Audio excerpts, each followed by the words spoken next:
Mmm, kita mulai dengan yang, mata kuliah sekarang ini adalah mengenai, eee, faktor-faktor yang mempengaruhi pertumbuhan, tanaman ya. Kita akan kuliah ini, faktor-faktor yang mempengaruhi, pertumbuhan, tanaman.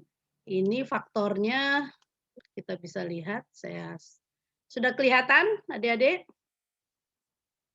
Sudah terlihat, Sudah, Bu. Ibu. Sudah ya? Sudah, Ibu. Oke, sudah terlihat. Sudah, Jadi Ibu. kuliah ini adalah judulnya kita pada kuliah ini Ibu dapat, nanti kuliahnya faktor yang pada pertumbuhan tanaman ini selama 7 minggu ya. Nanti saya, dengan Pak, Iwan Prihantoro yang akan mengajar berikutnya. Nah, faktor yang mempengaruhi pertumbuhan tanaman ini secara garis besar tuh ada 2 faktor, yaitu faktor, abiotik dan yang kedua faktor, biotik ya. Ya, faktor, eee, untuk faktor,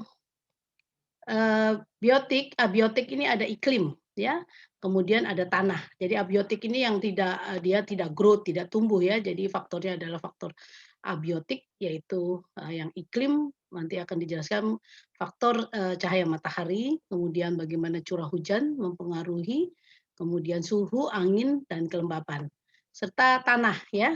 Tanah ini ada kesuburan fisik, kimia, dan biologi tanah. Nah, sedangkan untuk, perlakuan, biotik ya, nah ini ada manusia, kemudian ada ternak, ada tanaman, dan ada, mikro, organisme ya. Kita bisa lihat, seperti itu. Eee, Sebentar saya inikan dulu.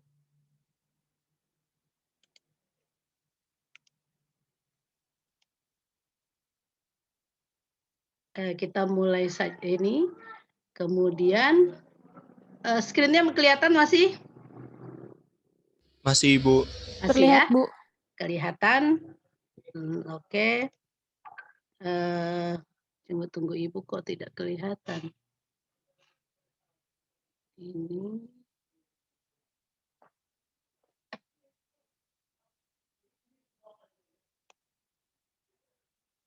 Kelihatan ya, Dek, ya? Oke, kita lanjutkan lagi. Sekarang karena kita tadi mau berbicara salah satunya adalah faktor iklim itu adalah sinar matahari. Nah, ini sangat dipengaruhi ya, mempengaruhi pertumbuhan tanaman. Nah, di mana di dalam tanaman ini ada beberapa proses yang terjadi di dalam tanaman, ini ada 6 proses. Di mana 6 proses ini yang kita bisa lihat yang proses pertama adalah fotosintesis, kemudian proses kedua respirasi. Ini penting sekali di dalam, proses, pertumbuhan tanaman. Nah, kita akan menjelaskan mengenai proses fotosintesis. Proses fotosintesis ini yang akan saya jelaskan, sedangkan 5 proses ini tidak akan, saya jelaskan, kembali, tapi kita lebih ke fotosintesisnya, yaitu proses di mana, tanaman ini akan menghasilkan C6H12O6 ini adalah karbohidrat yang terjadi di, daun ya, pada daunnya, kemudian karbohidrat ini akan disimpan di batang ya, kemudian juga di perakaran dan kalau ada umbi ya di umbi ya. Nah, ini sebagai sumber nanti, makanan, penyimpanan daripada tanaman. Nah, kemudian nanti karbohidrat itu akan digunakan yaitu melalui satu proses, respirasi, di mana respirasi ini adalah proses perombakan karbohidrat untuk memenuhi kebutuhan daripada nanti tanaman. Nah, Ibu lebih ke fokus nanti di ini adalah, proses, fotosintesis. Karena di sini kita bisa lihat bahwa faktor abiotik iklim salah satunya adalah cahaya matahari. Di mana cahaya matahari ini sangat diperlukan untuk proses, fotosintesis. Kenapa Ibu menjelaskan proses fotosintesis? Karena dengan pembentukan proses, fotosintesis itu mendapatkan, karbohidrat dan banyak faktor yang mempengaruhi fotosintesis ini nanti berkaitan sebenarnya dengan nanti tanah ya, suburan tanah. Karena di dalam proses fotosintesis itu membutuhkan unsur-unsur hara ya, di dalam, proses fotosintesis ini.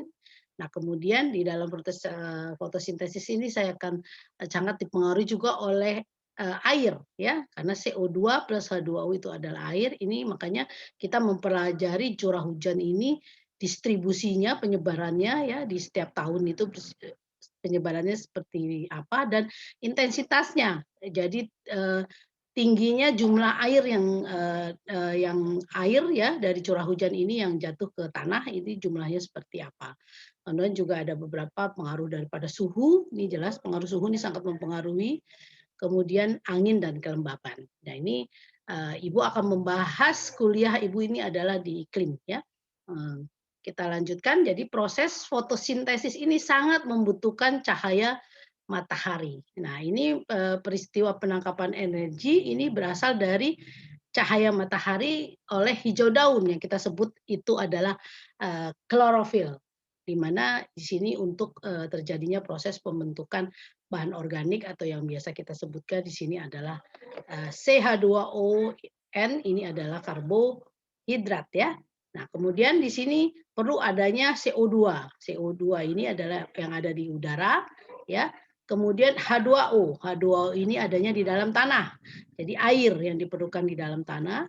Kemudian ada sinar matahari ini. Jadi ya ini udah jelas faktor yang mempengaruhi ada sinar matahari. Sinar matahari nanti ditangkap oleh klorofil ya. Jadi nanti prosesnya kita bisa lihat klorofil, di sini ada klorofilnya nanti ada jenisnya bermacam-macam untuk membentuk di sini kita bisa lihat karbohidrat ya.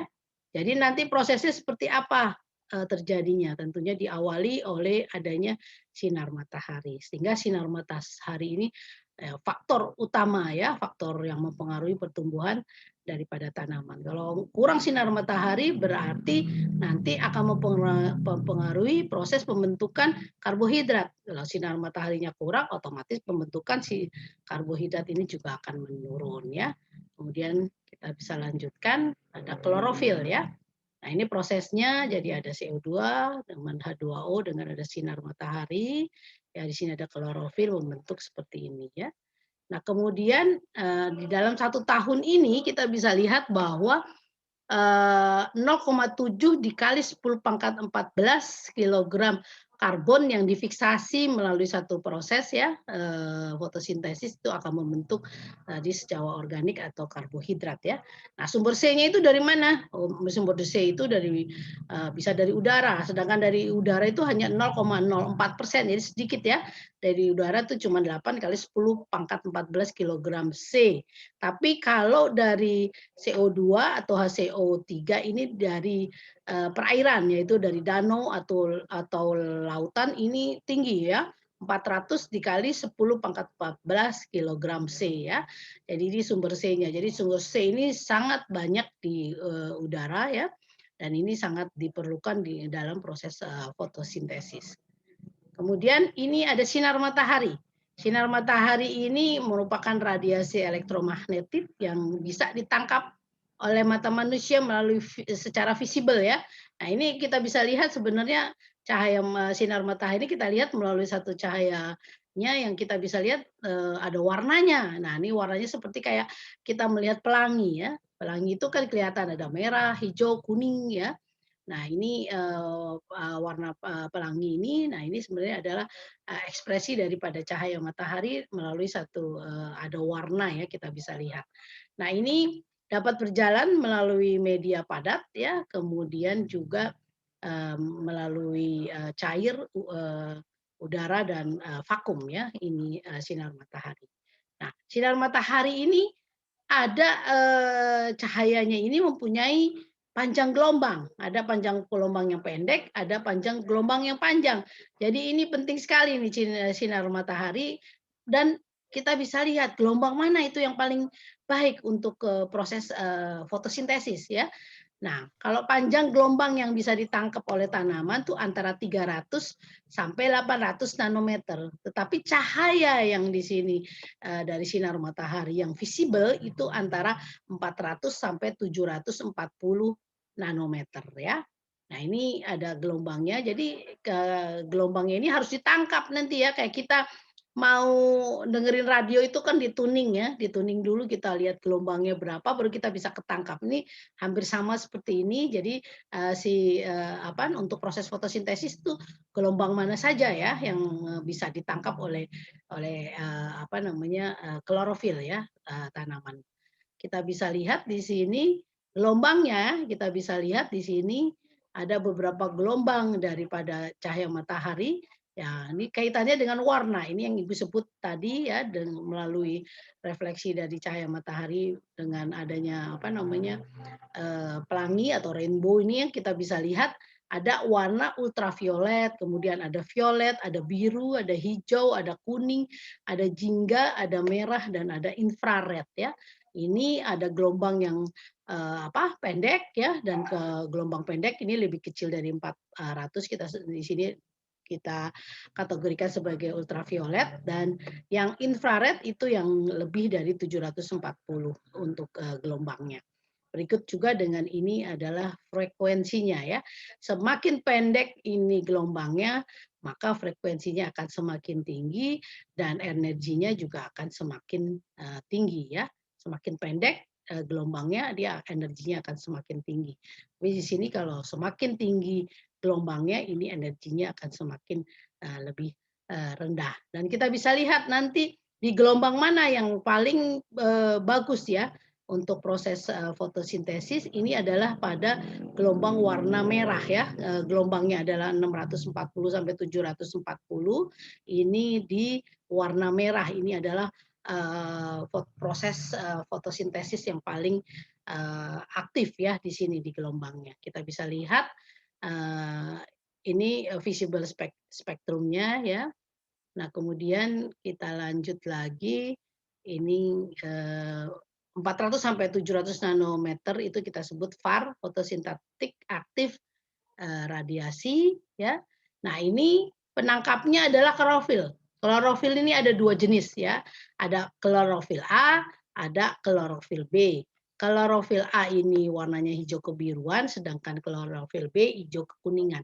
Antara klorofil A dan klorofil B ini nanti akan berbeda fungsinya ya.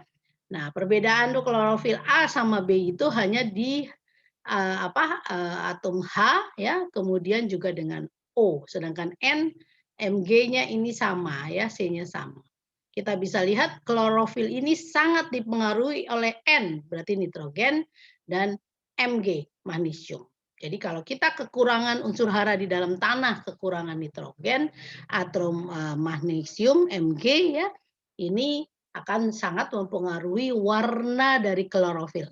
Umumnya klorofil itu warnanya adalah hijau, tapi karena nanti kalau kekurangan nitrogen atau kekurangan magnesium itu akan menjadi warnanya dari hijau menjadi kekuningan atau kita sebut yellowish, dia mengarah kepada kekuningan. Jadi deteksinya sebenarnya kita bisa lihat kalau dia kekurangan unsur nitrogen dan magnesium itu kita lihat aja warna daunnya. Kalau dia kekuningan yellowish itu berarti kekurangan unsur nitrogen ya, bisa juga nanti magnesium ya. Tapi terutama di sini kita bisa lihat nitrogen. Kemudian pigmennya, ini juga sangat berpengaruh di fluorofil. Ada pigmen berwarna kekuningan, ada yang kita sebut karotin dan xanthofil. Ini juga berperan di dalam proses fotosintesis. Nah, ini perkiraan jumlah relatif dan lokasi pigmen fotosintesis ya. Nah, ini ada pigmen A, pigmen B, klorofil A, klorofil B, ini jumlahnya kalau klorofil A itu sangat banyak 450, klorofil B ini 150. Kemudian perannya, kalau klorofil A itu perannya di dalam proses 30% ini pada fotosistem 1 dan 20% pada fotosistem 2. Kemudian ini 50% untuk LH antena. Jadi ini membantu juga klorofil A ini adalah untuk antena. Ya, menangkap. Jadi fungsinya antena itu adalah menangkap gelombang ya. Jadi gelombang cahaya ditangkap oleh klorofil A ataupun B. Nah, khusus untuk klorofil B ini hanya menangkap fungsinya hanya menangkap gelombang ya. Ini di agak sedikit berbeda. Jadi fungsinya hanya satu saja. Dia di klorofil B ini membantu di dalam penangkapan. Kemudian ada pigmen P680 ini berperan dalam trap. Jadi di sini dalam trap ini adalah menangkap pada fotosistem 2 ya. Nanti P700 ini pada sebagai trap penangkap pada fotosistem satu, terus ada karotenoid, ada picobilin, ini membantu, untuk di dalam proses kalau karotenoid itu adalah penangkap ya, di fotosistem 2. Nah, picobilin ini penangkap, antena pada fotosistem 1. Jadi ini kita bisa lihat pigmen, dalam proses fotosintesis ini sangat mempengaruhi penangkapan daripada, sinar matahari. Semakin tinggi, sinar matahari yang ditangkap itu berarti semakin tinggi nanti, pembentukannya ada fotosintesis ini kan ada pembentukan daripada karbohidrat ya. Kita lanjut. Nah ini, jumlah, klorofil A, ini klorofil B, jadi berbedanya tadi H dan, O ya, jumlah H dan jumlah O-nya yang berbeda. Kemudian kita masuk ke tahapan fotosintesis. Jadi pada prinsipnya, ke tahapan, fotosintesis ini adalah yang pertama kita sebut fotokimia, yaitu merubah tadi dari energi cahaya menjadi energi kimia, di mana nanti prosesnya ada pemecahan air ya. Nah, dalam proses pemecahan air itu dibutuhkan energi ya, makanya energinya kita rubah nanti ya di dalam proses ini dari energi cahaya ini menjadi energi kimia. Kemudian yang kedua reaksi terang. Nah, kenapa reaksi terang? Karena reaksi ini adalah membutuhkan energi dari sinar matahari. Jadi reaksinya harus terang. Jadi terjadinya yaitu pasti adalah kalau terang kan pasti ada sinar matahari berarti di siang hari. Nah ini akan menghasilkan nanti produknya adalah ATP dan NADPH. Nah, jumlah ATP dan NADPH ini sangat mempengaruhi. Semakin tinggi ATP dan NADPH yang dihasilkan oleh satu proses di reaksi terang, ini pasti akan meningkatkan karbohidratnya.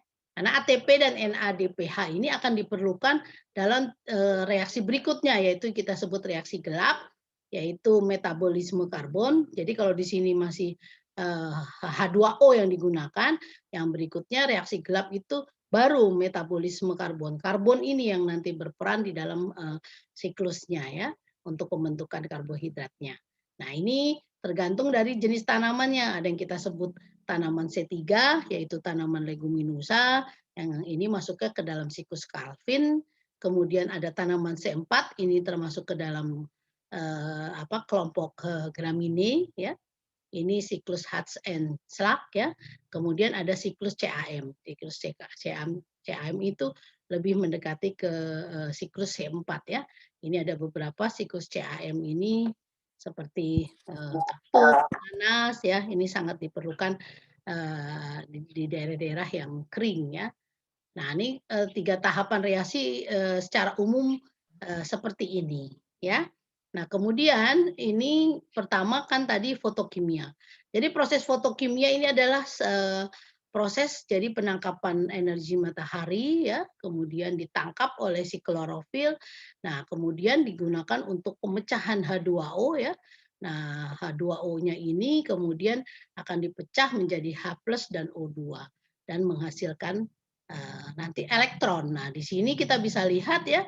Jadi ini ada energi transfer. Jadi pertama transfer energi dulu dari energi cahaya ya masuk ke ini ke pigmen-pigmen tadi ya, klorofil A dan B dan pigmen berikutnya. Nah, ini ada penangkapnya ya tadi sebagai penangkapnya antenanya itu tadi bermacam-macam dari pigmen dan juga dari klorofil A dan klorofil B nanti akan ditangkap di reaksi di pusat reaksinya. Nah, kemudian di sini dalam proses penangkapan energi dan kemudian transfer energinya ini kemudian dilanjutkan dengan transfer elektron ya, di mana donor elektronnya adalah H2O. H2O itu nanti dipecah oleh adanya energi ini, dipecah menjadi H+ menjadi O2, kemudian menghasilkan elektron.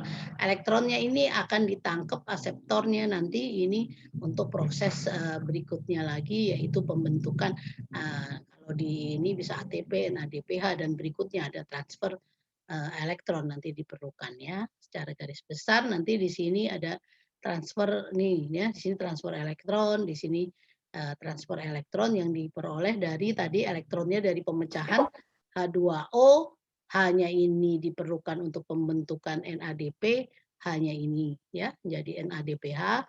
Nah, elektronnya ini diperlukan untuk pembentukan dari ADP menjadi ATP, NADP menjadi DPH ini adalah transfer elektron juga ya. Nah, kemudian baru kita bisa lihat di pembentukan NADPH dan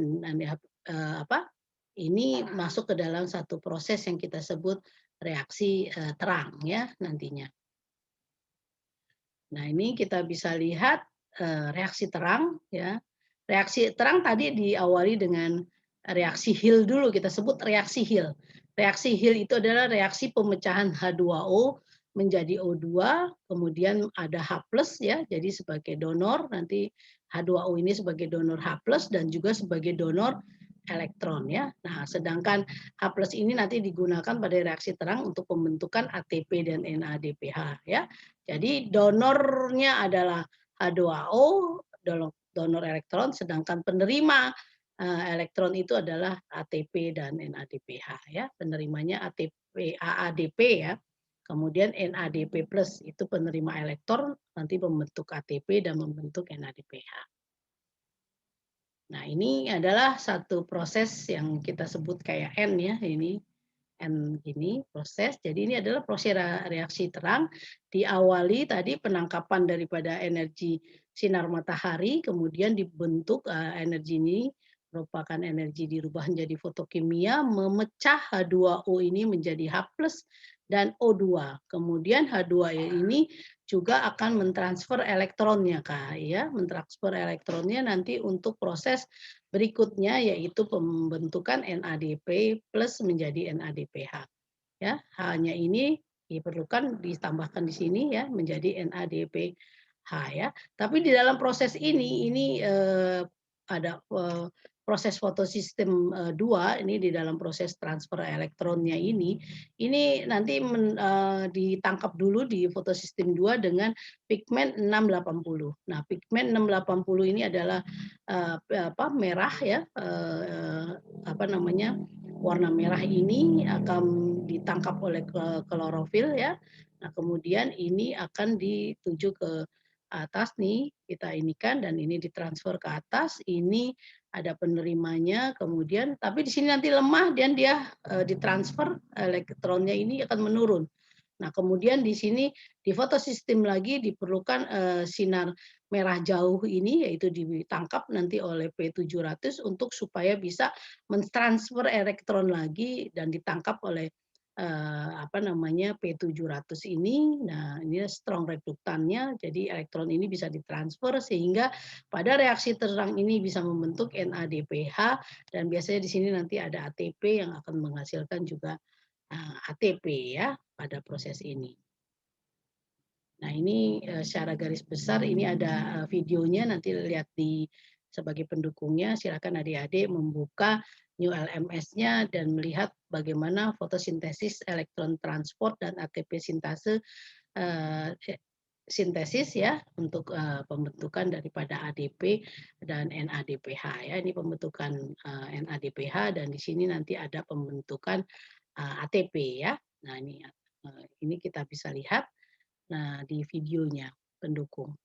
Nah, kemudian ini adalah proses fotosintesis ini terjadi di organ sel yang kita sebut di sini ada kloroplas ya, di mana kloroplas ini akan mempunyai satu fungsi ya, di sini kita bisa lihat. Nah, di kloroplas ini ya kita lihat fotosistem 2 ini terjadi ya, banyak terjadi pada kita bisa daerah yang berlipat ya. Daerah yang berlipat apa? Ini yang berlipat-berlipat ini ada yang kita sebut kita sebut grana. Ini adalah daerah-daerah yang berlipat ya. Ini pada foto sistem 2 banyak ya. Kalau pada foto sistem 1 yang bukan berlipat itu ini yang warnanya Tosca ya. Nah, ini pada foto sistem 1 ini terjadi pada daerah yang tidak berlipat, yaitu pada daerah yang tidak berlipat, yaitu di sini, ini kita sebut stroma ya. Jadi ada dua, ada stroma, ada grana. Grana ini banyak ke fotosistem 2, kalau ini fotosistem 1 stroma ya. Nah, ini pembagiannya di dalam proses fotosintesis yang terjadi di kloroplas ya, dan kloroplas ini hanya ada pada sel tanaman, ingat ya, karena fotosintesis ini hanya terjadi pada sel tanaman. Nah, ini sama saja, kita lanjut saja. Nah, ini secara garis besar ini adalah prosesnya seperti ini ya.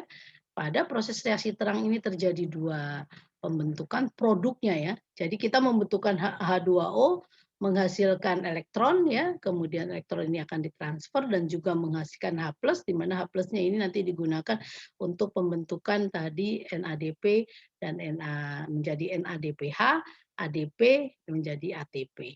Dan kita lihat dalam proses ini untuk pembentukan ADP, ATP ini butuh fosfat organik ya, fosfat anorganik. Jadi sudah 3 unsur yang diperlukan ya dari tanaman ya, dari tanah ya. Nanti kaitannya dengan kesuburan tanah itu tadi sudah nitrogen, magnesium, dan fosfor. Jadi kalau fosfornya kurang di dalam tanah itu akan sangat mempengaruhi pembentukan ATP. Nah, kalau ATP-nya ini berkurang berarti ini akan mempengaruhi daripada pertumbuhan tanaman terutama ini adalah untuk pembentukan karbohidratnya. Jadi kalau sudah ketiga unsurnya ini kurang, berarti nanti ya proses fotosintesnya akan terhambat. Ujungnya adalah karbohidrat yang dibentuk itu akan berkurang ya, sehingga nanti ke productivity-nya akan menurun ya. Sehingga jelas pada waktu musim kemarau ini jelas airnya kan berkurang. Berarti kalau airnya berkurang, H+-nya dan elektronnya ini sebagai donor elektron dan reduktan ini sangat-sangat rendah kan H+-nya yang diproduksi, sehingga pembentukan nanti NADPH dan ATP ini juga akan menurun.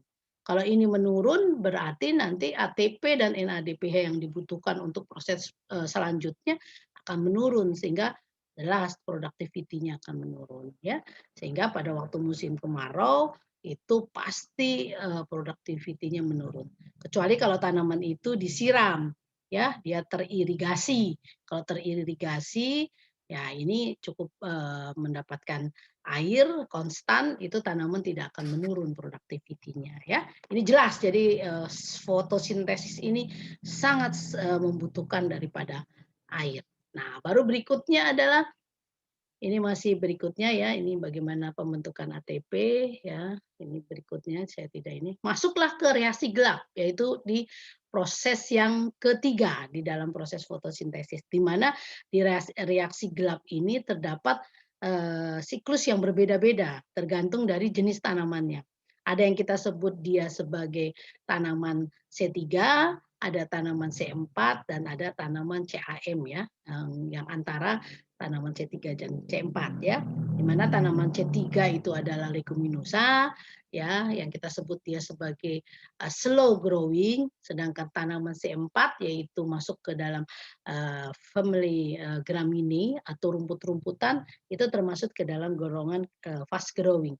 Karena nanti agak sedikit berbeda karena siklus yang berbeda ini akan mempengaruhi produktivitas daripada tanaman ya.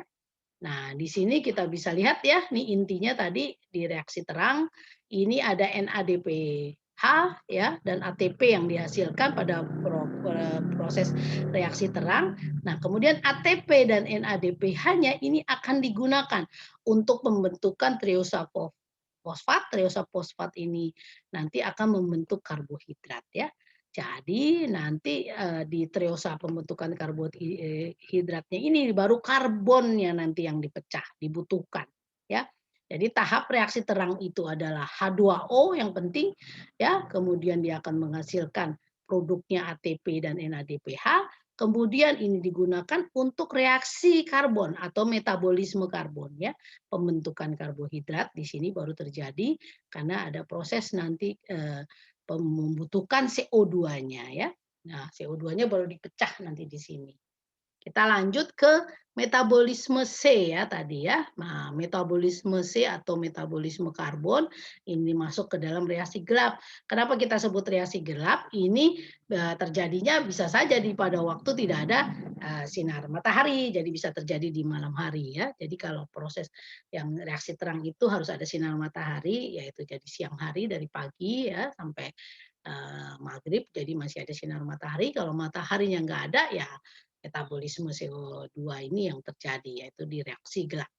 Nah, ini ada 3 siklus tadi yang saya infokan, ada yang untuk tanaman C3 kita sebut siklus Calvin ya atau PCR, fotosintetik karbon reduksi, sedangkan pada tanaman C4 itu adalah siklusnya Hatch and Slack dan yang tanaman yang berikutnya adalah CAM, krasulase acid metabolisme. Ini siklusnya ini berbeda ketiganya ini, tapi pada prinsipnya sama, yaitu tujuannya untuk menghasilkan karbohidrat ya untuk ininya.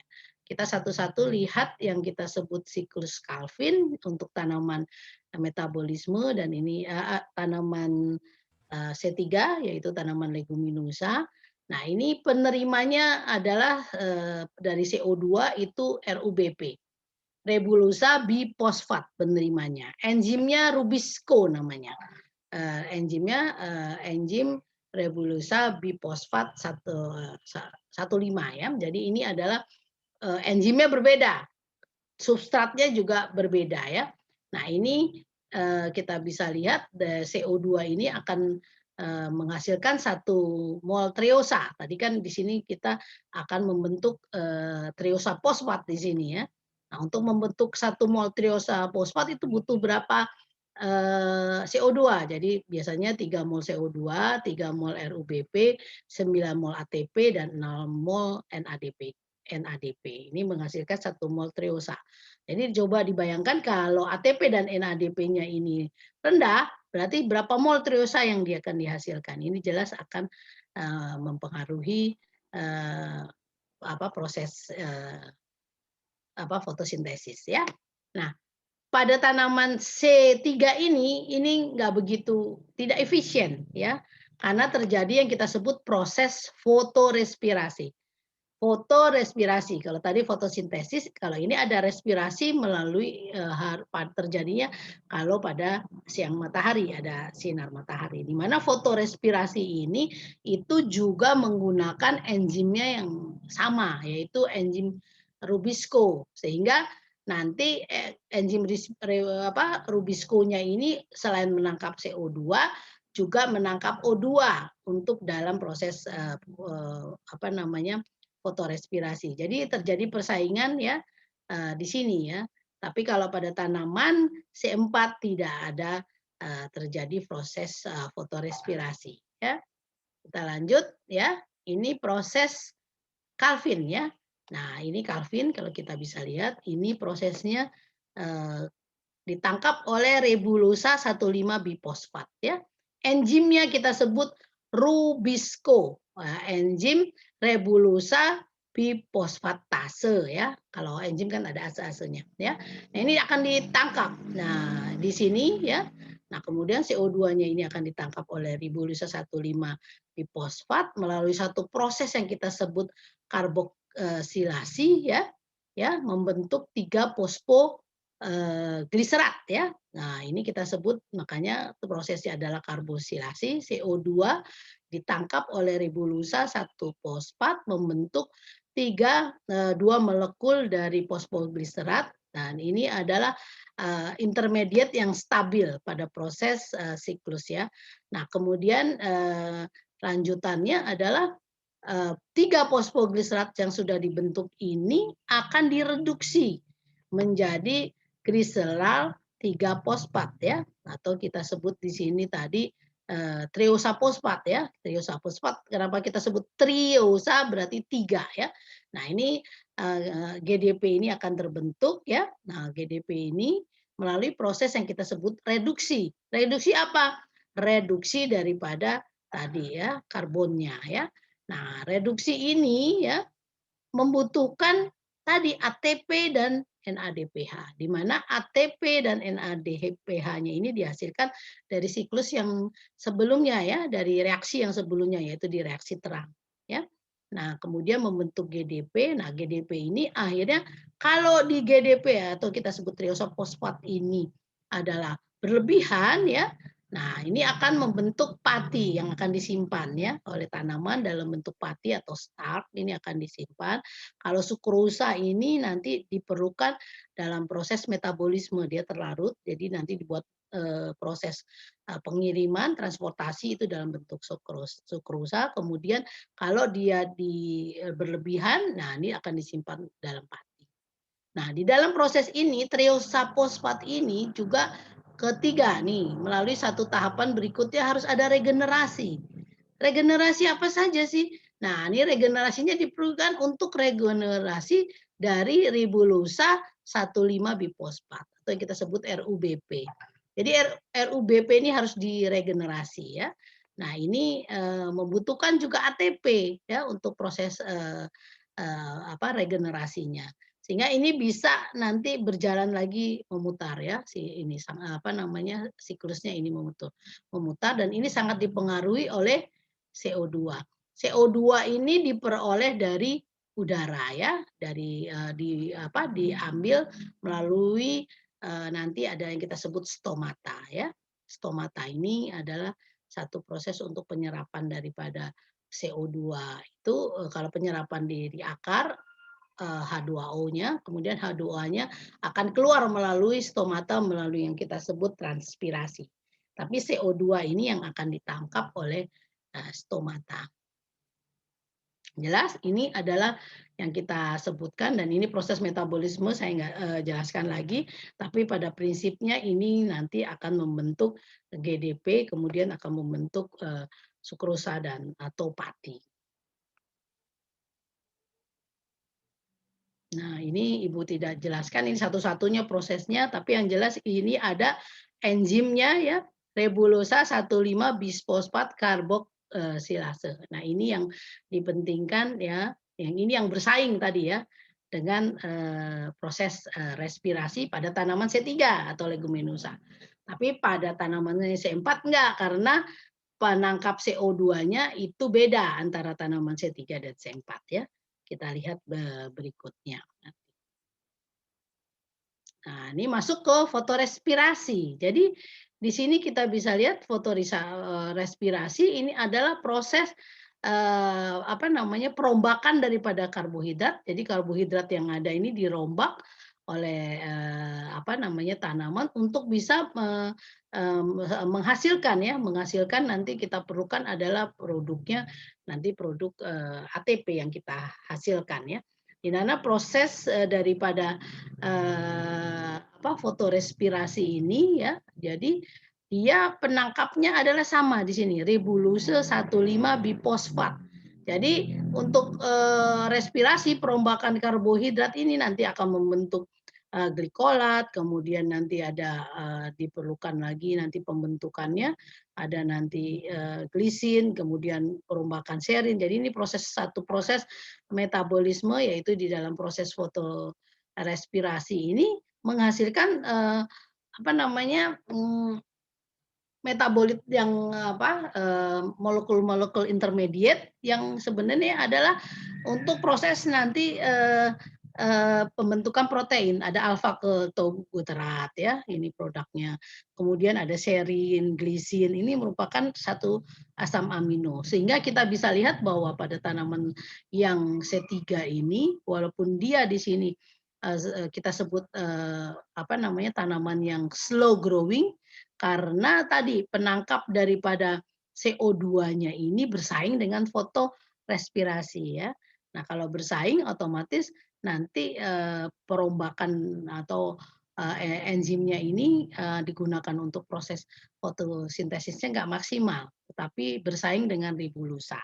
Ya, bersaing dengan fotorespirasi maksud Ibu. Jadi di sini ribulusanya harus dibagi-bagi, saling berkompetisi. Ya, kita bisa lihat di sini untuk fotorespirasi ya, kita tidak inginkan lagi. Jadi pada fotorespirasi ini enzim Rubisco tadi ya, itu akan mengkatalis RUBP pada siklus Calvin yang karboksilase. Nah, ini pada ini ya pada fotosintesis, sedangkan yang oksigenase ini ya, kalau yang di sini kan karboksilase ya, RUBP-nya karboksilase, tapi kalau ini RUBP oksigenase pada fotorespirasi. Sehingga terjadilah yang kita sebut persaingan substrat pada tanaman C3. Substratnya apa? Sama-sama RUBP 15 bifosfat ya. Kemudian enzimnya juga bersaing ya, yang satu enzim untuk fotosintesis, yang satunya lagi enzim fotorespirasi ya. Nah, enzim Rubisco ini akan memfiksasi CO2 itu 80 kali lebih cepat dari O2. Jadi prosesnya ini untuk fotosintesis lebih tinggi daripada fotorespirasi pada tanaman C3 ya. Kita bisa lihat di sini 75% C yang difiksasi oleh tanaman C2 itu akan dikembalikan lagi ke siklus tanaman C3 ya. Jadi ini kita bisa lihat bahwa fotorespirasi ini akan mengurangi fotosintesis karena terjadi persaingan daripada substrat dan enzim.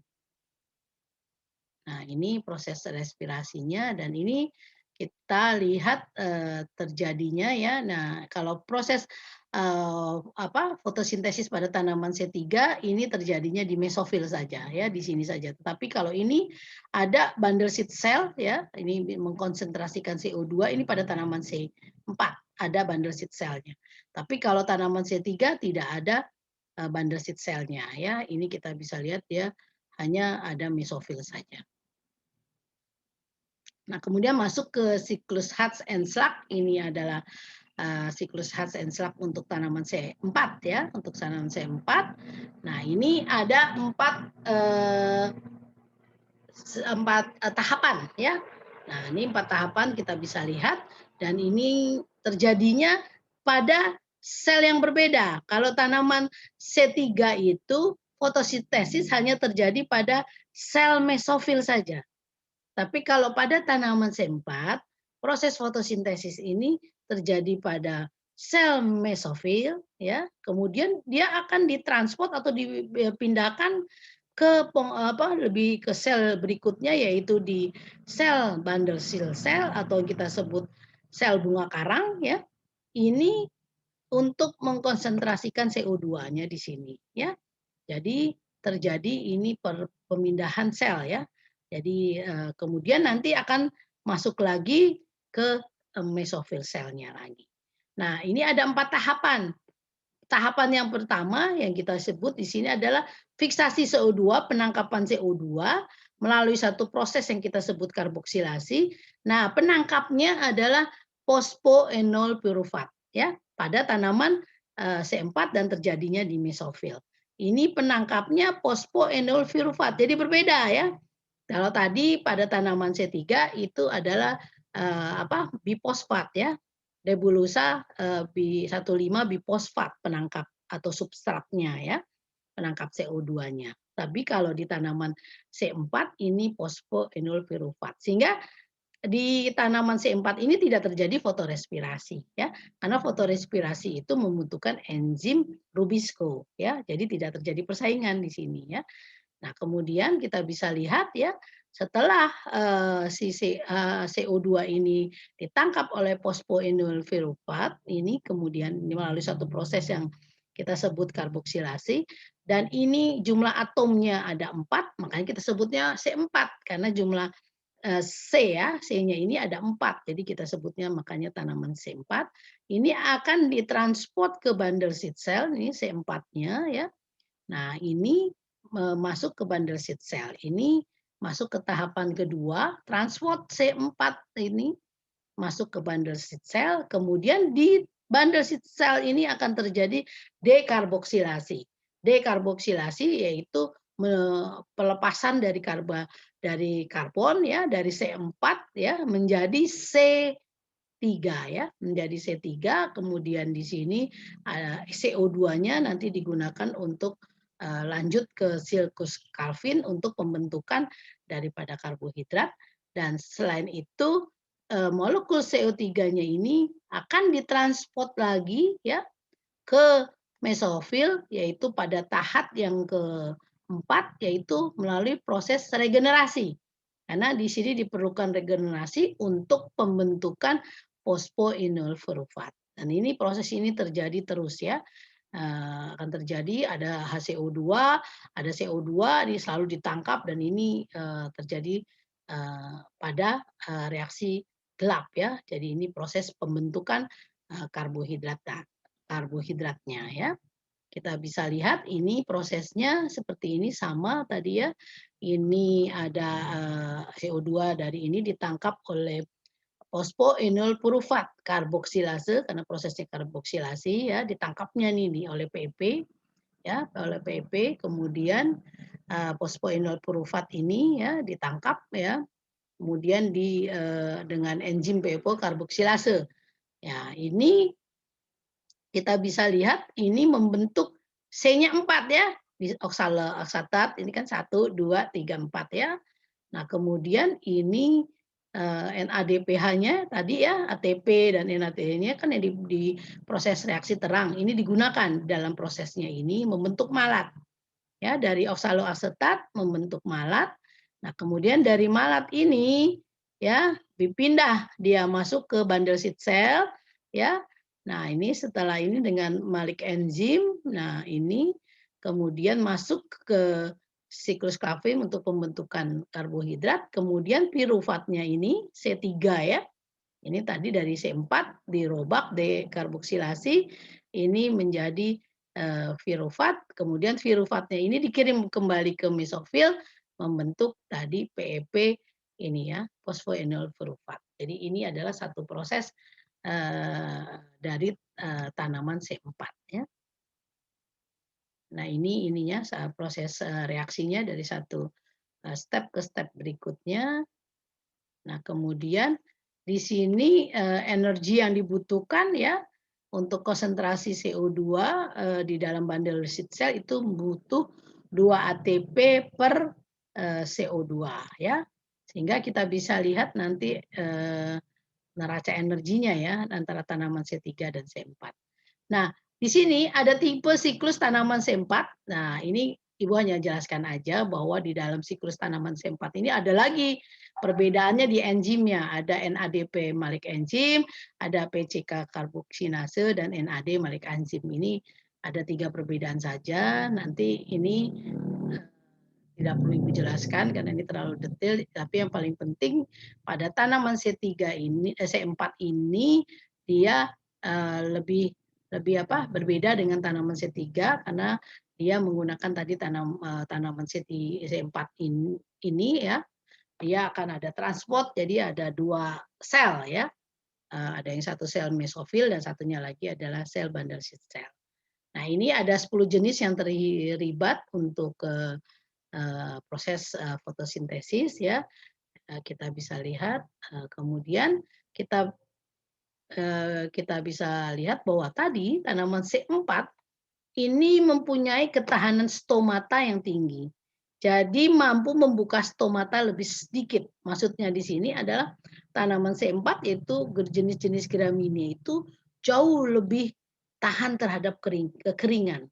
Karena dia mempunyai ketahanan stomata, jadi walaupun itu stomata masih tetap terbuka ya, sehingga proses CO2 masuk itu melalui stomata itu tidak terhambat ya.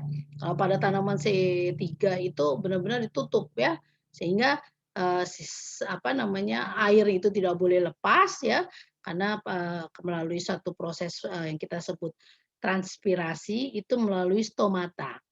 Sehingga tanaman C4 ini dia masih bisa membuka stomatanya sehingga masih tetap bisa mengambil CO2 dan juga dia bisa melepaskan daripada H2O-nya melalui transpirasi ya.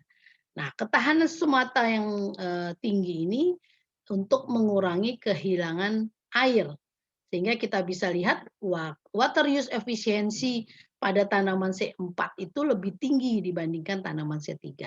Maksudnya ini adalah contohnya pada tanaman C4 itu karena water use efisiensinya tinggi ya, untuk produksi 1 gram bahan kering itu hanya membutuhkan 300 gram air. Tapi kalau untuk tanaman C3 ya itu butuh 600 gram air. Jadi lebih sedikit tanaman C4 itu untuk kebutuhan airnya dibandingkan tanaman C3. Sehingga tanaman C4 ini lebih tahan kering. Karena jumlah kebutuhan airnya karena dia water use efisiensinya tinggi hanya 300 gram ya. Nah, kemudian tanaman C3 ini ada terjadi proses fotorespirasi. Sehingga di sini ada persaingan substrat di dalam proses fotosintesis. Sehingga makanya tanaman C3 itu kita sebut sebagai tanaman yang slow growing, pertumbuhannya lebih lambat dibandingkan tanaman C4 yang fast growing.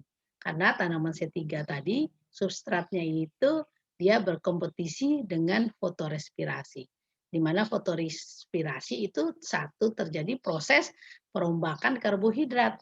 Nah, fotosintesis proses pembentukan karbohidrat. Karena substratnya tadi sebagian dipakai untuk proses fotosintesis, otomatis fotosintesisnya itu tidak maksimal, ya. Nah, kalau otomatis tidak maksimal sehingga produktivitinya menjadi lebih rendah ya. Nah, makanya kita sebut dia sebagai tanaman yang slow growing ya. Karena CO2-nya tidak full digunakan ya.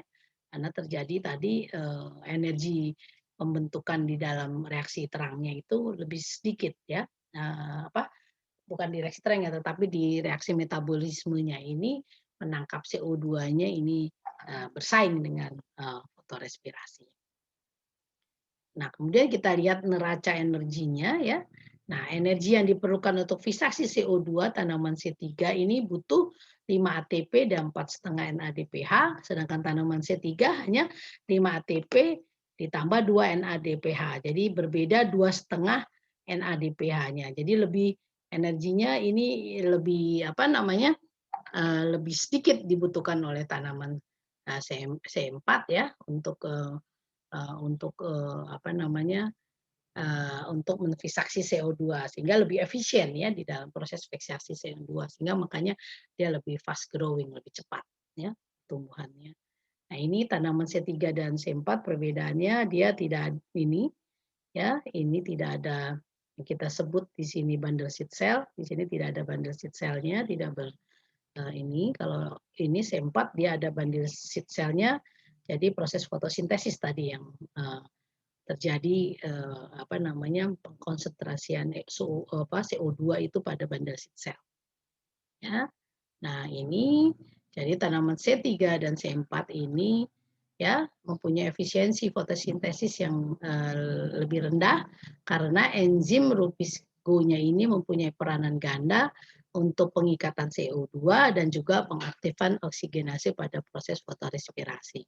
Sedangkan pada tanaman C3 ini pemanfaatan CO2 ini hanya sebesar 50% karena adanya fotorespirasi sehingga efisiensi fotosintesisnya lebih rendah ya untuk tanaman C3.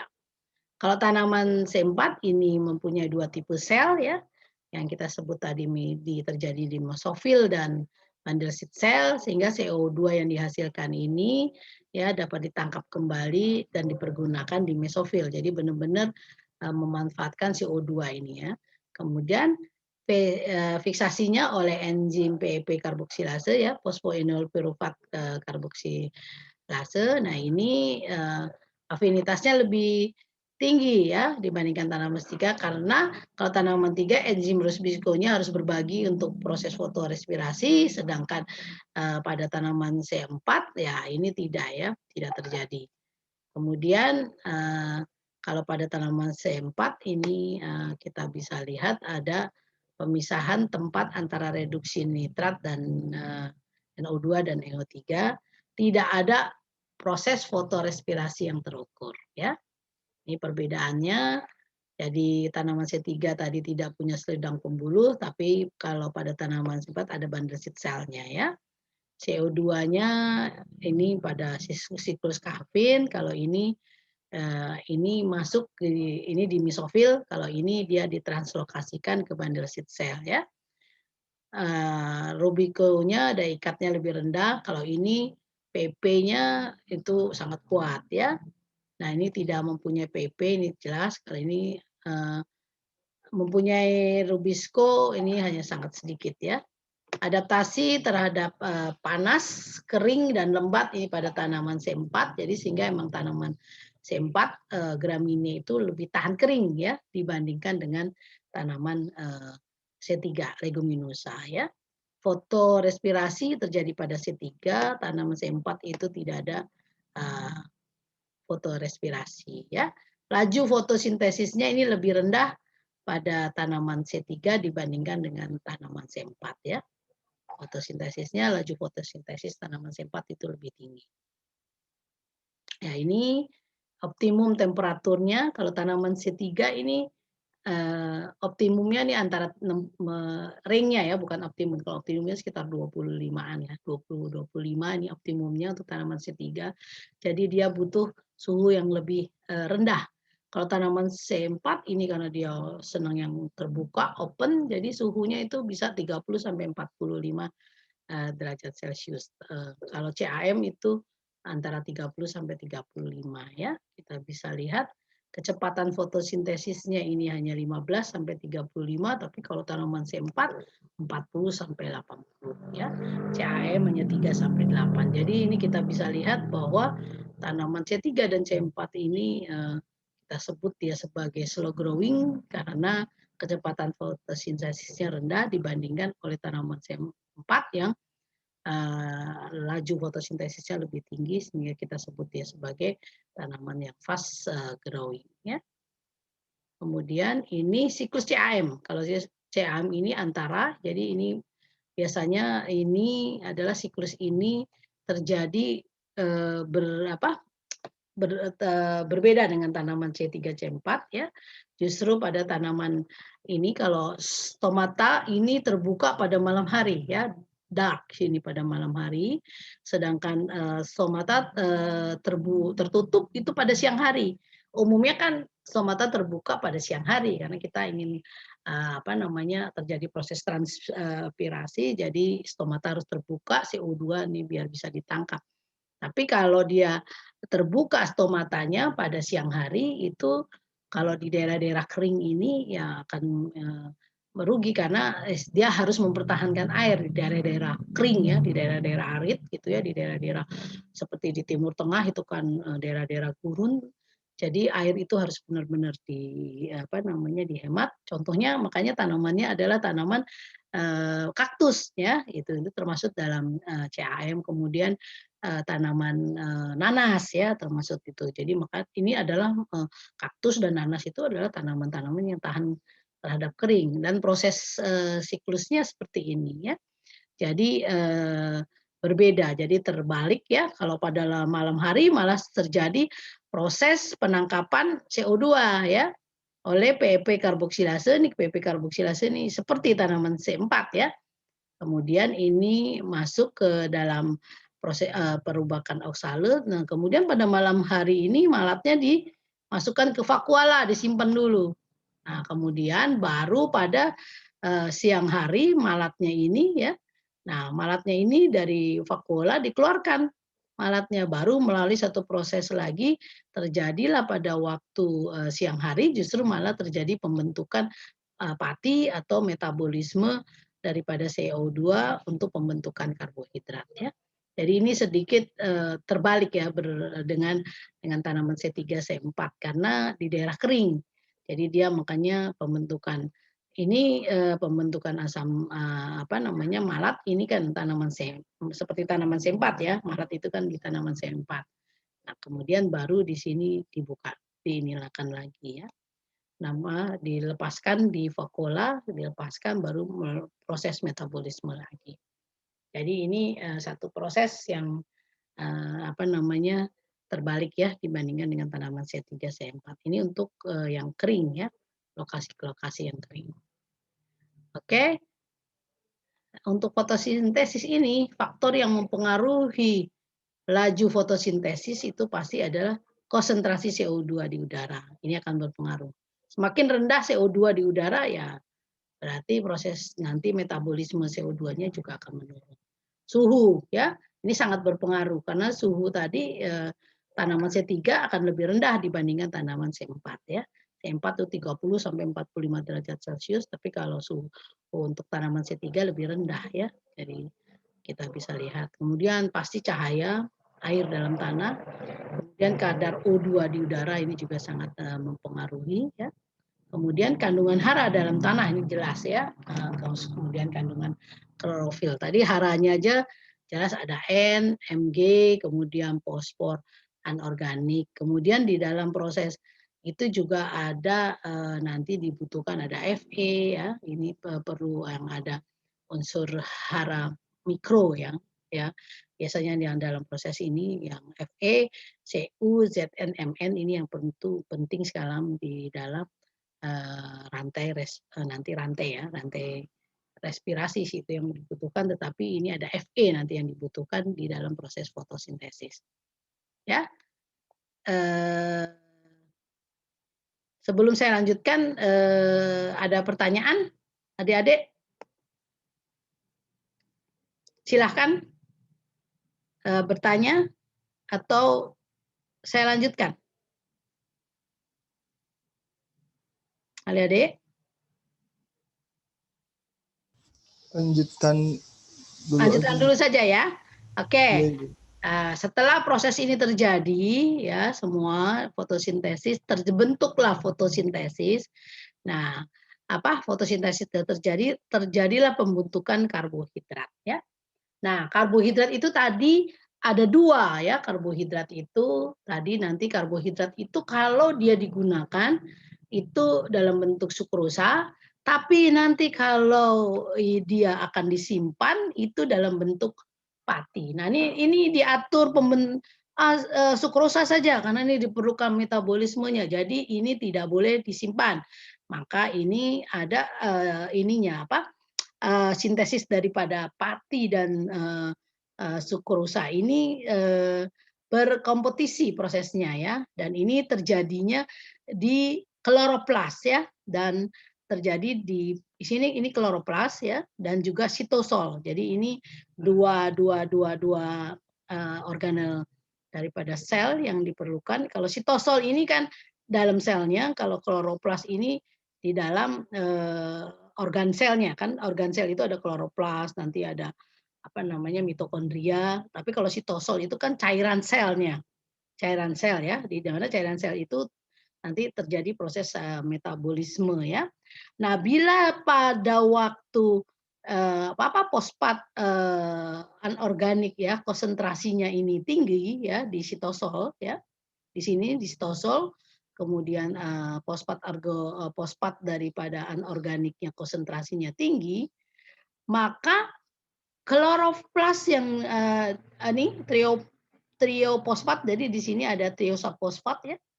Triosafosfat yang ada di kloroplas ini ya akan diekspor, akan dikirim ya, akan dikirim ke sitosol melalui fosfat anorganik translokator ya. Nah, ini maka akan terjadilah pembentukan sukrosa ya. Nah, jadi di sini kata kuncinya itu adalah konsentrasi fosfat anorganik yang tinggi di sitosol ya.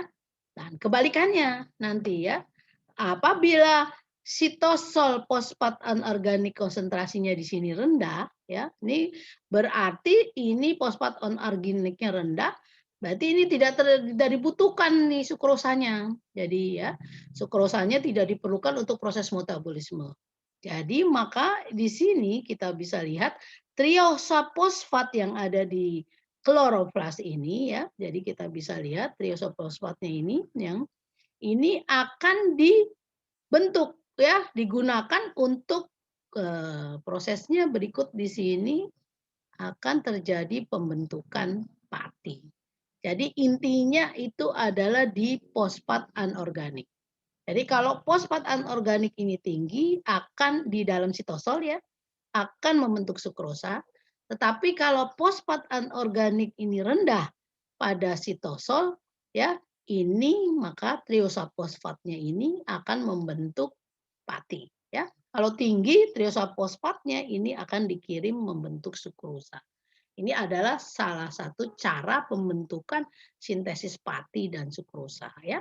Nah, kalau kita bisa lihat ternyata triosafosfat itu digunakan untuk sukrosa melulu, pembentukan sukrosa.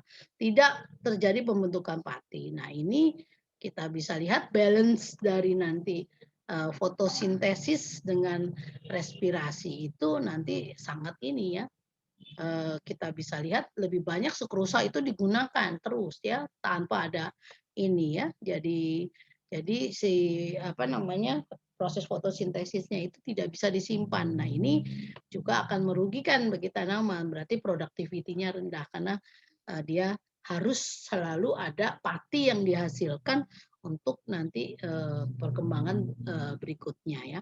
Karena sukrosa ini selalu dibentuk untuk proses nanti dari daun kuncup kan dia harus besar-besar menjadi daun yang sempurna. Nah, itu membutuhkan sukrosa ya. Ini adalah satu caranya. Nah, kemudian ini sink dan source ya. Jadi pada tanaman yang masih muda, daerah pucuk, ini kan masih kecil daunnya. Nah, ini kita sebut sebagai sink ya. Dia membutuhkan energi yang diperoleh dari source. Source itu dari mana?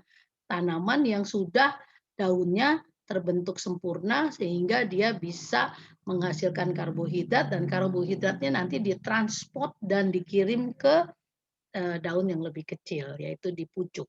Sehingga di pucuk ini kita sebut sebagai sink ya. Nah, kemudian dia sudah dapat energi terus, dia mulailah ini berkembang ya. Udah berkembang ini yang sudah apa namanya tidak membutuhkan energi lagi, tetapi dia masih lebih banyak sebagai sinksnya ya. Nah, ini juga dia sudah mulai ada proses ya fotosintesis ini ya. Nah, ini masih tetap butuh source ya. Nah, ini adalah tanaman yang daunnya hampir sempurna sehingga dia tidak perlu sings lagi ya, tidak perlu apa namanya, sangat sedikit lagi kebutuhan untuk energinya sehingga dia lebih banyak nanti ini adalah melakukan source ya, seperti ini ya. Jadi di sini kemampuan daripada tanaman untuk loading mengirim ya, loading dan mengirim daripada gula kepada tanaman yang lebih kecil ya daripada ke pucuk ya dibandingkan ke tanaman dewasa. Jadi ini adalah sink dan source-nya daripada tanaman. Ini sudah dijelaskan, nanti Lisa lebih detail lagi untuk perbedaan tanaman C3 dan C4. Nah, kemudian ada daya adaptasi ya, pada tanaman-tanaman ya. Tadi tanaman-tanaman ini daya adaptasinya kalau dia pada waktu musim kering, kemudian fotosintesisnya itu tinggi, jadi cahaya itu terutama pada tanaman C4 ini, nah dia beradaptasi ini ada yang kita sebut ini kan epidermis ya, kemudian sel-sel yang panjang ini itu kita sebut dia sebagai palisade, sel palisade.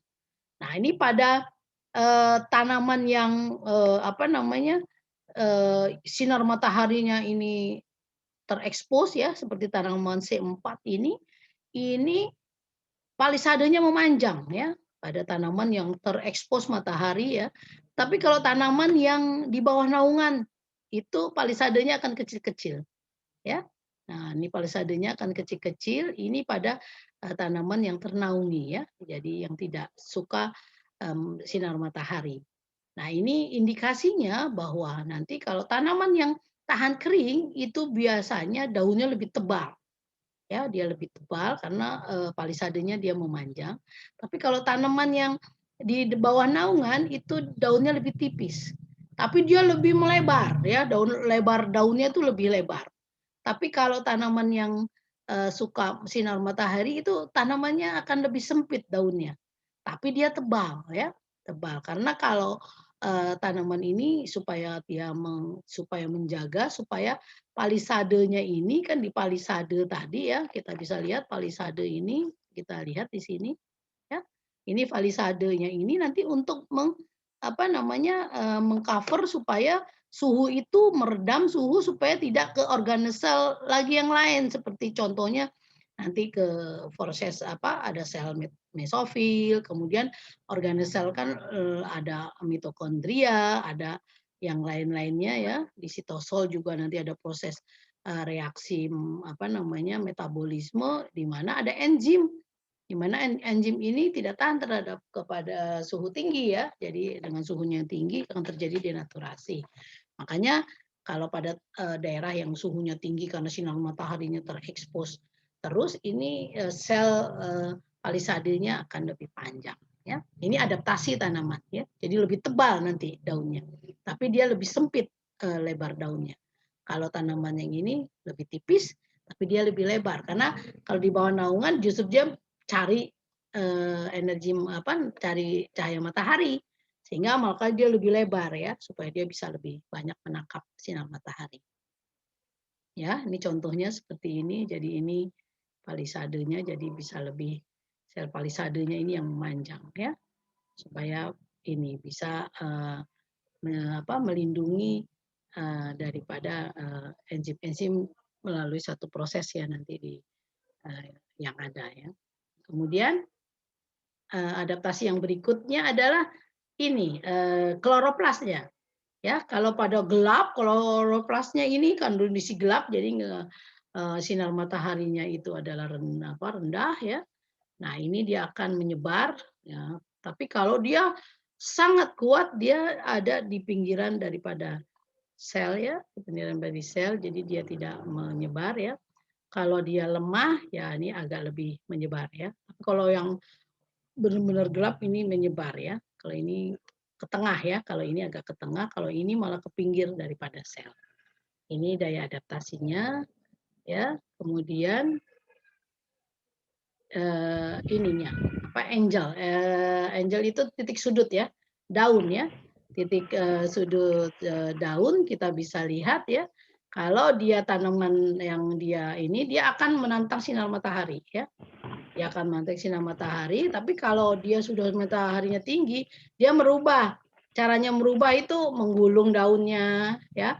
Kalau pada tanaman leguminosa biasanya daunnya itu seperti layu. Dia menutup. Jadi ini supaya dia tetap bisa bertahan pada kondisi suhu tinggi ya dengan cara seperti itu. Banyak sekali pengaruhnya ya. Oke.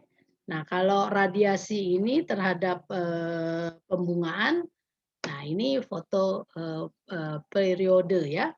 Foto periode itu nanti minggu depan saja akan Ibu lebih jelaskan. Sekarang Ibu masuk ke diskusi aja dulu ya. Dari ini adalah beberapa faktor yang mempengaruhi yaitu sinar matahari. Nah, ini nanti saya stop ini karena waktunya sudah 8.35 ya. Jadi karena waktu 8.35 kita lanjutkan dengan diskusi karena kita nanti selesai kalau bisa kan 8 berapa ya? 8.40 ya harusnya ya. Tapi tadi Ibu kan lewat 7.15 menit. Jadi Ibu ini deh 8.55 lah. Kita masih punya waktu 15 menit sebelum adik-adik jam 9 nanti ada kuliah lagi nggak? Ada Ibu. Jadi nanti persiapannya lagi kita diskusi aja dulu ini ya. Kita lanjutkan untuk diskusi. Ada yang bertanya untuk pertanyaan ini dari awal sampai akhir ini. Ada pertanyaan adik-adik? Bu, saya izin masuk. Siapa namanya? Silakan bertanya. Kenalkan saya Rizka Tasya, NIM D171.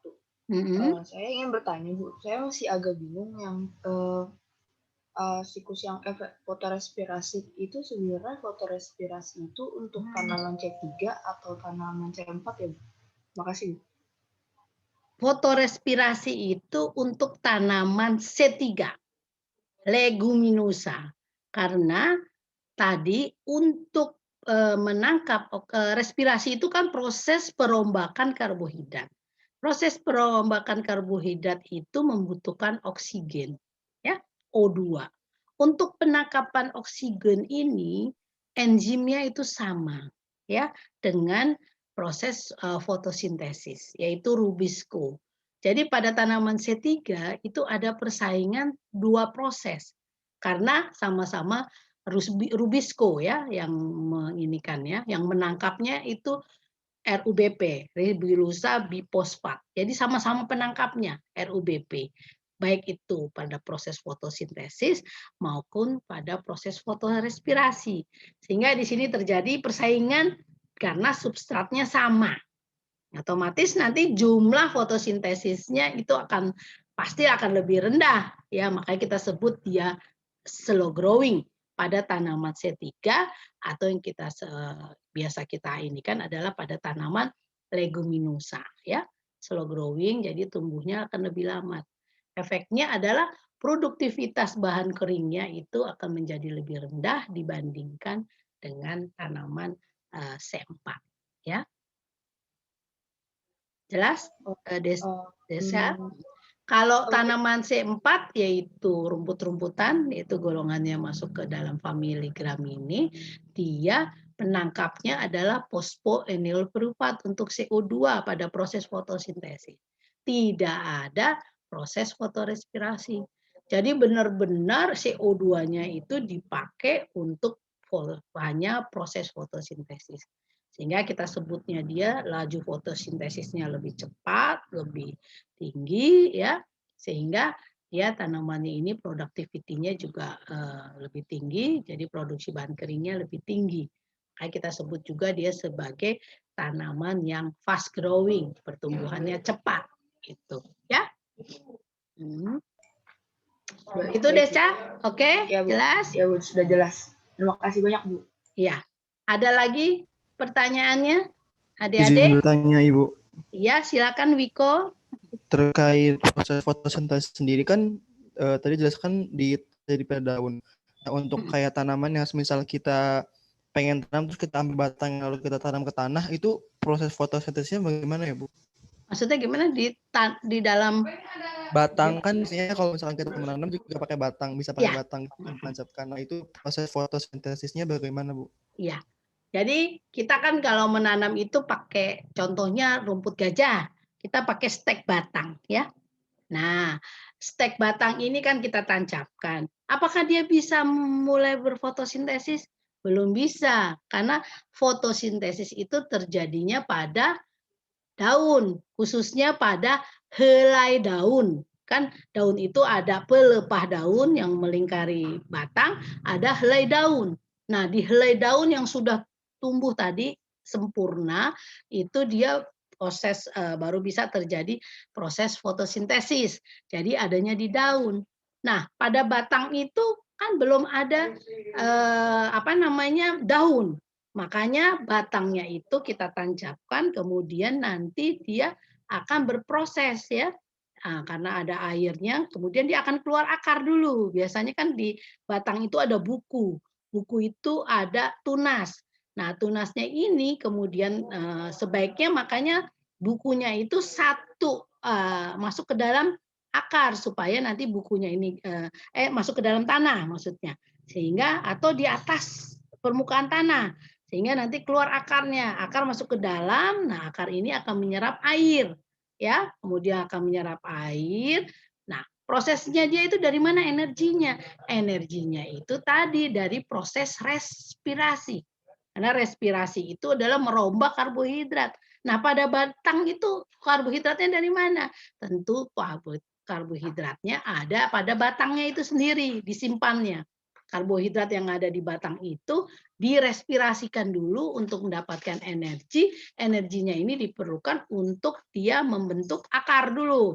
Setelah akar, akhirnya keluarlah batang muda diikuti oleh daun. Nah, pada proses ini itu energinya masih dari batang, ya. Kemudian kalau sudah tumbuh, kemudian ada daun yang keluar. Nah, kalau daun ini tadi step, ya, daun itu kan dari yang pucuk itu belum bisa, masih sing, jadi masih ditransport dari batang energinya. Tapi nanti dia sudah berkembang sempurna bagus, nah daunnya ini kemudian helai daunnya ini sudah bisa berfotosintesis, ya. Jadi prosesnya seperti itu. Sama dengan biji, ya.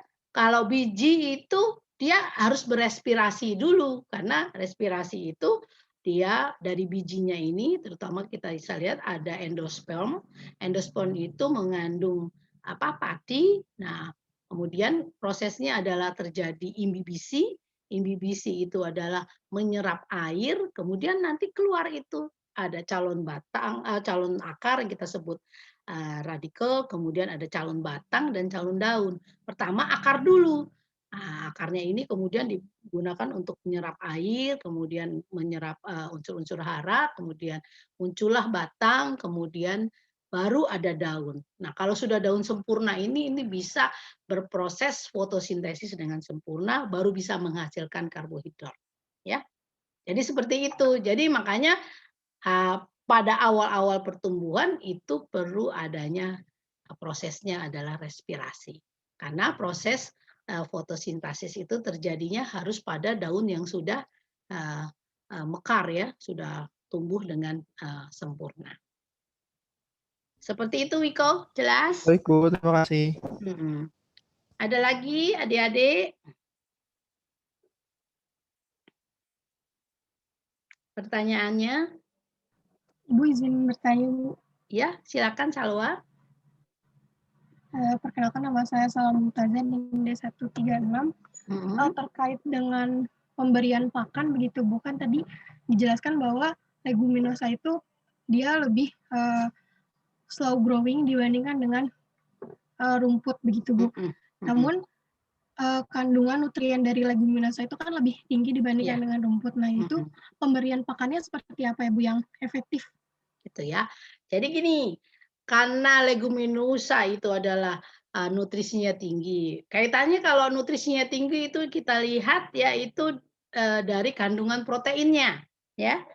Nah, jadi kalau dia produksi itu tinggi, biasanya itu kaitannya dengan energi. Jadi biasanya leguminosa itu sebagai selain sumber energi, tapi dia yang utama itu adalah sebagai sumber protein, ya. Makanya kita sebut ada leguminosa itu sebagai konsentrat hijau, ya. Jadi konsentrat hijau, namanya konsentrat itu indikatornya adalah proteinnya tinggi, di mana serat kasarnya itu di bawah 18% ya. Nah, makanya leguminosa itu disebut dia sebagai konsentrat hijau, umumnya itu adalah proteinnya tinggi dengan serat kasar yang lebih rendah 18%. Makanya disebut dia sebagai tanaman yang slow growing, karena kalau slow growing itu seperti itu. Jadi selain itu ada proses yang kita sebut fotorespirasi. Di mana proses fotorespirasi itu ada perombakan-perombakan. Di sini ini ada pembentukan asam amino yang kemudian sebagai bahan baku untuk pembentukan asam amino itu sudah terbentuk di situ. Jadi makanya tanaman C3 leguminosa itu kita bisa gunakan sebagai konsentrat hijau. Nah, kalau yang rumput-rumputan karena dia fast growing, produksinya itu tinggi. Dia biasanya adalah sebagai sumber energi, di mana proteinnya itu menjadi lebih rendah. Ya, kalau leguminosa itu bisa proteinnya di atas 20%. Tapi kalau rumput-rumputan biasanya itu antara 10 sampai 11 ya, 12 lah itu paling seperti itu. Itu juga sudah cukup ya. Kan untuk ruminansia itu untuk pembesaran ya itu hanya butuh sekitar 10 sampai 11%. Jadi diberikan diberikan rumput saja udah memenuhi syarat ya. Untuk di padang pengembalaan untuk tadi pembesaran oke. Tapi kalau untuk penggemukan nggak cukup karena pengukuhan itu butuh kadar protein itu sekitar 14 sampai 16%. Jadi masih kurang. Makanya bisalah di-mix nanti ya. Di-mix rumput dengan leguminosa. Tadi kalau rumputannya 10 sampai 11%, leguminosa bisa di atas 20%, di-mix lah supaya dia bisa nanti untuk digemukan. Nah ya. Nah, kalau digemukan dengan sistemnya seperti ini itu butuh waktu kan ya. Nah, kadang untuk berikutnya itu biasanya untuk penggemukan ada lagi ditambah konsentrat. Ya, karena konsentrat itu nilai protein dan energinya cukup tinggi itu makanya harus disuplai di situ ya. Nah, untuk penggunaan dengan hanya menggunakan hijauan saja biasanya leguminosa itu digunakan 40%, kemudian rumput 60%. Itu sudah memenuhi untuk kebutuhan ternak ya. Tapi kalau kita ingin itu menghitung lagi tuh, ada yang kita sebut nanti formulasi Ransum, untuk rumputnya berapa, hitung, kemudian untuk leguminosanya berapa, kalau ada kurang lagi baru kita kasih konsentrat. Kita kan pinginnya mau cepet ya, biasanya untuk penggumutan di feedlot itu kita butuh 3 bulan lah sampai 4 bulan, jadi kita pingin cepat, ya kita pakai konsentrat, hijauannya itu bisa kita gunakan adalah yang jerami, karena jerami itu cuman kadang-kadang proteinnya bisa hanya 4% ya. Jadi konsentratnya ditinggiin. Jadi supaya bisa mencapai 14 sampai 16%, otomatis ininya hanya sebagai sumber energi aja si jeraminya. Tapi kalau kita menggunakan tanaman pakan yang digunakan adalah untuk tanaman, itu proteinnya bisa lebih tinggi kan tadi untuk bukan jerami ya, tapi tanaman itu bisa 11 sampai 12%. Kalau untuk pembesaran cukup. Tapi kalau nanti untuk penggemukan harus tambah leguminosa, nanti kalau kurang lagi kita tambahkan lagi konsentrat yang kadarnya tinggi. Contohnya nanti ada beberapa yang proteinnya cukup tinggi, kita masukkan ke situ. Itu untuk formulasi Ransumnya. Jadi seperti itu. Salwa, jelas? Sudah jelas, Bu. Terima kasih banyak. Oke. Ada lagi pertanyaan? Waktunya masih berapa menit ya? 7 menit lah. 7 menit masih ada lagi bisa bertanya. Sebelum persiapan untuk jam 9 kuliah lagi ya. Ada pertanyaan lagi?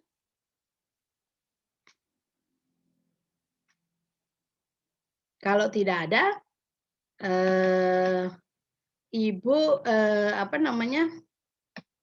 kita mungkin kita akhiri kuliah kita ini ya. Nah, tapi jangan lupa adik-adik ini nanti di-download ya untuk materinya. Di situ sudah ada di New LMS, kamu download. Dan ini hasil recording Ibu ini juga nanti akan Ibu share. Nah, mungkin Ibu share kalau di WA, kalau recording ini kan cukup ini, Ibu nanti ini kan bisa nanti ke Ibu pindah ke YouTube, jadi bisa lebih ini ya, Ibu ada link YouTube untuk di divisi, sehingga nanti adik-adik tinggal ini saja, Ibu kirimkan link YouTube-nya. Karena kalau melalui WA, kalau dalam bentuk ini akan berat ya, jadi Ibu akan kirimkan nanti link YouTube-nya. Oke? Kalau tidak ada pertanyaan lagi, adik-adik harus kuliah kembali di jam 9. Ibu akhiri saja kuliah pagi ini. Nanti minggu depan kita akan kuliah sekali lagi dengan Ibu melalui Zoom meeting nanti juga ya, karena tinggal sedikit lagi sambil kita nanti berdiskusi. Oke? Mau kita foto nggak ya? Ya biar Ibu ada arsip ya, adik-adik kita foto. Boleh, Bu. Boleh dibuka ya ininya, adik-adik dibuka dulu di layar pertama ya, kita buka dulu. Silakan dibuka dulu adik-adik. Ini ada 3 ini layar ya. Saya buka ya. Saya foto 1, 2, 3 ya. Nah, ini saya kirim langsung ke Pipas. Pipas ya. Ini nanti ya biar ada sedikit arsipnya. Oke, kita lanjut lagi ke layar kedua. 1. Bu, maaf saya tidak bisa on cam, ya nggak apa-apa. Yang penting ada namanya di situ ya. Oke. Yang kedua, kita mulai. 1, 2, 3. Oke. Ya, 1, 2, 3. Ibu kirim langsung. Tinggal yang ketiga ya. Oke. Yang ketiga, layar ketiga. Sudah semua? 1 dibuka yang layar ketiga semuanya. 1, 2, 3 ya. Oke, Ibu kirim. Nanti yang belum buka camnya nggak apa-apa, nanti yang penting udah ada ininya. Oke? Ya, sudah semua Ibu kirim. Ya, Ibu akhiri saja. Sampai bertemu nanti ada praktikum. Jam berapa praktikum? Jam 1. Oh, jam 1 ya? Oh, jam 2. Oke, sampai ketemu lagi. Saya akhiri saja. Wassalamualaikum warahmatullahi wabarakatuh. Waalaikumsalam Ya. warahmatullahi wabarakatuh. Terima kasih, Ibu. Ya, Terima kasih, Ibu. sama-sama. Jaga kesehatan ya adik-adik ya. Baik, Ibu. Walaupun di rumah harus tetap jaga kesehatan ya. Ya, saya akhiri saja, saya tutup ya. Assalamualaikum warahmatullahi wabarakatuh. Waalaikumsalam. Terima kasih, Bu. Ya.